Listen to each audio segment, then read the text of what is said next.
सुनील कुमार ठाकुर, मेरा कहना ये है कि ये 30-40 वर्षों के बाद ये इटाडी हरर गुट्टू का लाइफ लाइन कहा जाने वाला रिंग रोड बन रहा है। 2-2 फीट दोनों साइड, लेकिन वो भी काम तरीका से नहीं हुआ। रोड बनते साथ उखड़ रहा है। हम लोग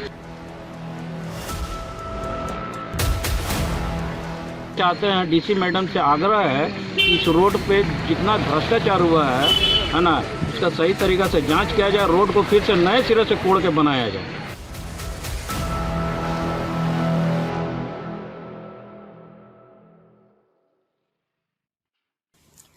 वाहनों की बढ़ती संख्या को देखते हुए बागबेड़ा गाड़ावासा से लाल बिल्डिंग चौक होते हुए घाघीडी जेल क्वार्टर के पास से गड़ीवान पट्टी होते हुए त्रिमूर्ति चौक, आरपीएफ बैरक से महालक्ष्मी मेडिकल स्टोर तक तथा इमामबाड़ा से जगन्नाथ मंदिर खास महल मुख्य सड़क तक सड़क चौड़ीकरण एवं मरम्मतीकरण का काम किया जाएगा। सड़क निर्माण कार्य शुरू हो चुका है। सड़क का निर्माण 2 करोड़ 40 लाख की लागत से किया जा रहा है। रिंग रोड बनने से लाखों लोगों को इसका लाभ मिलेगा। बताते चले कि रिंग रोड को सपना को चकनाचूर होते देख कुछ लोगों ने विरोध जताना शुरू कर दिया है। विरोध कर रहे लोगों का कहना है कि वे लंबे समय से सड़क बनाने की मांग उठाते आ रहे हैं, लेकिन वर्तमान समय में जिस तरीके से सड़क का निर्माण किया जा रहा है उससे प्रतीत होता है कि रिंग रोड का सपना अधूरा हो जाएगा। सड़क एक ओर से बन रहा है तो दूसरी ओर से उखड़ता भी जा रहा है। सड़क निर्माण में अनियमितता बरती जा रही है। क्वालिटी घटिया होने की वजह से सड़क टूट रहा है। उनका कहना है कि सड़क निर्माण में कोताही बरता जा रहा है। सड़क को ज्यों त्यों बनाया जा रहा है। ऐसे में सड़क टिकाऊ नहीं बनने जा रहा है। यदि क्षेत्र की जनता की सहूलियत के लिए सड़क बनाया जा रहा है तो सड़क को अच्छा व मजबूत बनाया जाए। वर्तमान समय में जिस तरीके से सड़क का निर्माण किया जा रहा है उसकी गुणवत्ता की जांच होनी चाहिए। उन्होंने कहा कि घटिया सड़क निर्माण को देखते हुए क्षेत्र के लोगों में आक्रोश है। जल्द ही बागबेड़ा किताड़ी क्षेत्र के लोग सीएम व जिला प्रशासन को सड़क की वास्तविक स्थिति से अवगत कराएंगे और गुणवत्तापूर्ण सड़क बनाने की मांग करेंगे।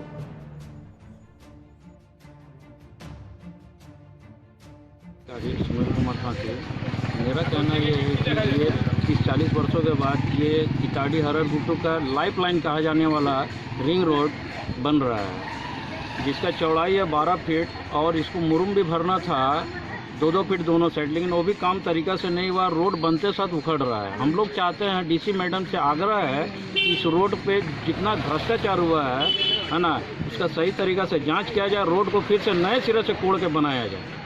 यही हम लोग का गाँववासी का कहना है, क्योंकि ये रोड के लिए हम लोग बहुत संघर्ष किए हैं, उसके बाद भी ये रोड सही तरीके से नहीं बन रहा है। ये बोलना चाह रहे हैं जो रिंग रोड आपका बन रहे हैं हम लोग का गारावासा से लेके लक्ष्मी मेडिकल से आपका जेल से होते हुए LBSM रोड से लाल बिल्डिंग चौक से गारावासा, तो ये रोड बनने के साथ ही इसमें भ्रष्टाचारी दिख रहा है। आप खुद देख सकते हैं रोड में हर जगह गड्ढा हो गया है। और इसमें इंजीनियर को भी हम लोग बोले थे कि पहले एस्टीमेट दिखाइए, एस्टीमेट के हिसाब से काम करिए। उसमें वो नहीं किया। संवेदक को लेकर इसमें ढलाई करना चालू कर दिए। अभी लग रहा है 15-20 दिन हुआ है ढलाई किए हुए, और देखिए रोड पूरा उखड़ गया यहाँ पर ही। इस मंगलवार को किए तो आपको विभाग में हम लोग REO विभाग में इंजीनियर से बात किए। वो बोले कि रोड हम बोले देखिए रोड कितना ख़राब बना हुआ है, तो बोल रहा रोड मैंने ठीक उसमें किया, लेकिन सीमेंट उसका ख़राब है। अरे सीमेंट ख़राब है तो उसका कौन जिम्मेवारी है? वो विभाग को देख के कौन सीमेंट डालना हो तो उसका पर लिखा होगा एस्टीमेट में। एस्टीमेट कॉपी भी नहीं दिखा रहे हैं, और ऊपर से क्या कि बोल रहा कि 2 इंच इसमें ढलाई मार देंगे। तो रोड ढलाई का ऊपर ढलाई आप करिएगा तो कहाँ टिकेगा इसमें? आप किसको दोष दीजिएगा? इसमें सीधा सीधी विभाग और संवेदक का ये है।